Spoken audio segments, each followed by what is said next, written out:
Hi everybody, good morning. Today I'm spending some time in the UJEB library and I'm going to read you a story about Rosh Hashanah.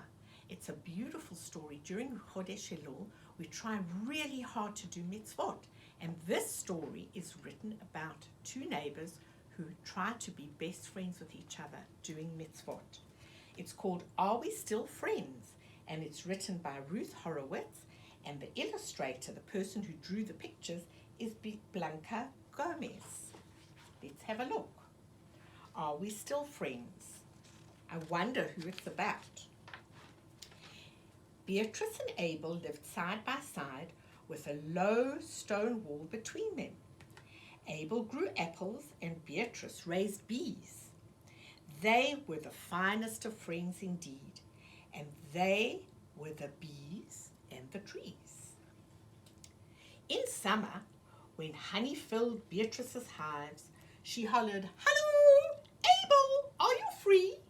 And he crossed the low wall to help her gather the sticky, sweet liquid, and they had a special plan for that honey.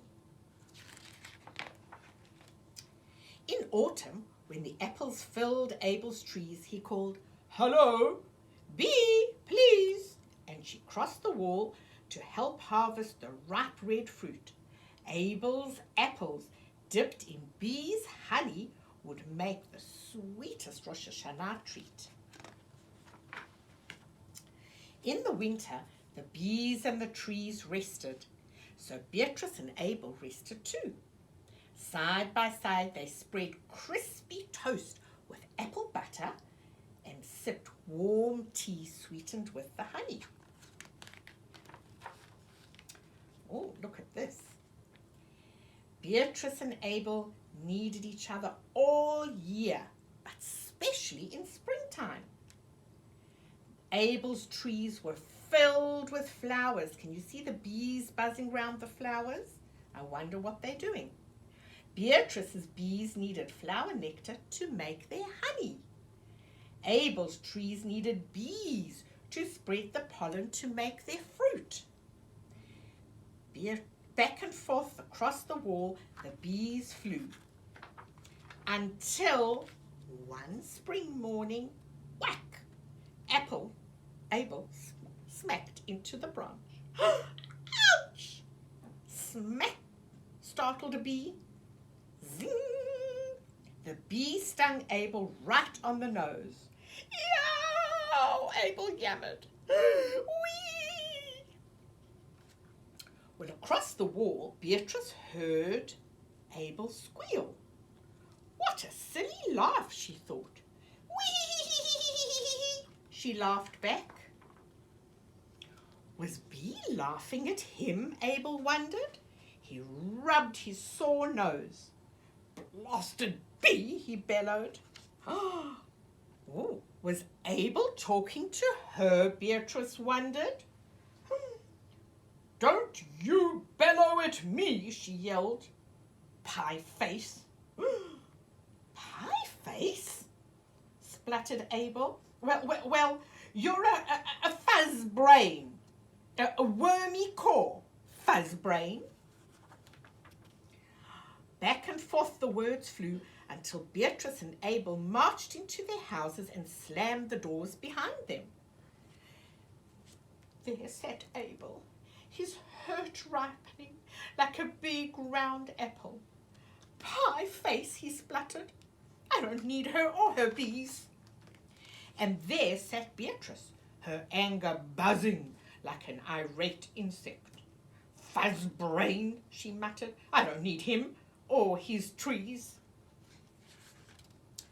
But outside, the bees continued their quiet business. Back and forth across the wall they flew, sipping at the nectar and spreading the pollen just the same as always. Abel scribbled a sign and planted it where the bees could see it. Look what he wrote. No bees allowed. Do you think they could read it? They didn't care about the sign.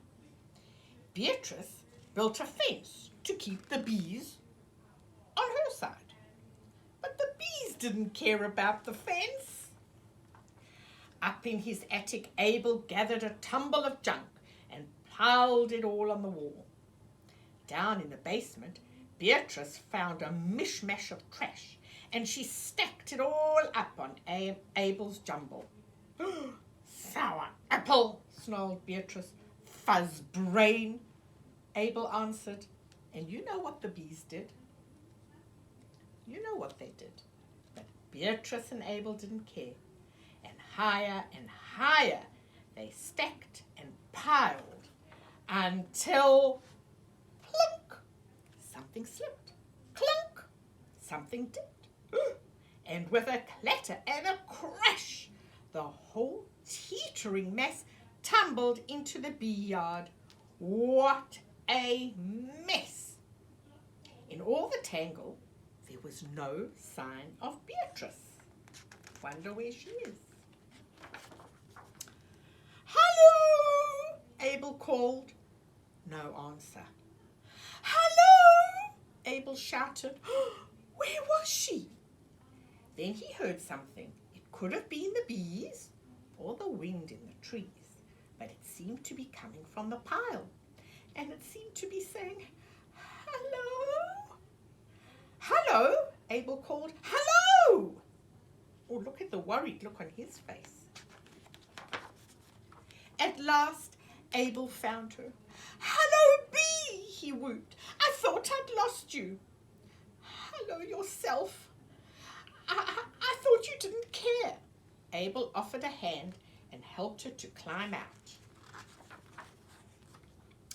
I thought you were laughing at me, he said. I'm sorry. I thought you were insulting me, she said. I'm sorry too. Are we still friends? Indeed. They looked at the yard filled with a royal mess.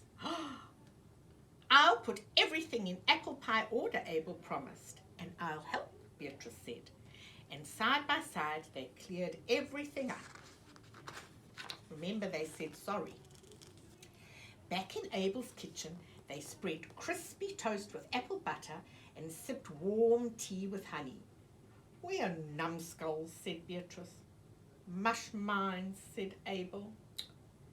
They were the finest of friends indeed, and so were the bees and the trees. And you can look outside and see the bees buzzing, and look at their dish towels, apples and honey for Rosh Hashanah. And here they are, best of friends, just as always. They said sorry to each other, and that's what we do in Chodesh Elul just before Rosh Hashanah. Have a wonderful Yom Tov, Shana Tova, U'Metuka from Bev at UJEB.